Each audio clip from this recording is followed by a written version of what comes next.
evening, everyone.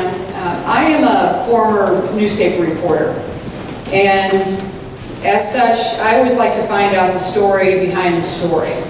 And it's never enough for me just to work on legislation and not understand how that impacts people, or to work on a community issue and not understand how that impacts people.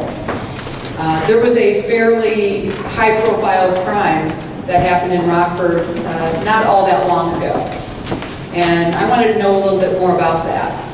And so I talked with the victim of the crime. It was a husband and wife, and it was a home invasion, and they were both hurt, physically hurt in this, not to mention the psychological harm that does to someone. And something that the woman said to me is, I think, relevant to this discussion tonight, and that is the person who committed the crime against her and her husband.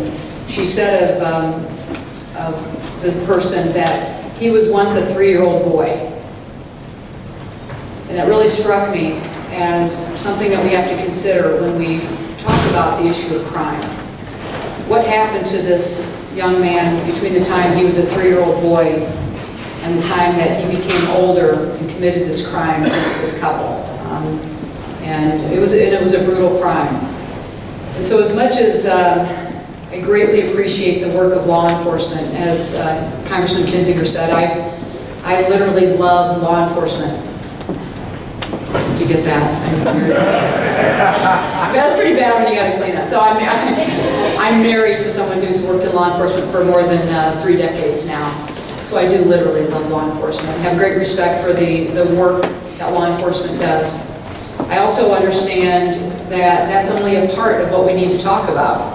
We need to talk about social service agencies and what they can do for people. We need to talk about job opportunities and the importance of people, of young men,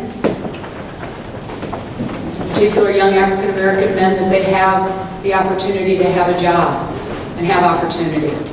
And so I think it is all of that, what law enforcement does, the prevention work that we do, nonprofits coming together, churches coming to the scene, and law enforcement and the prosecutors and the defense attorneys all working together.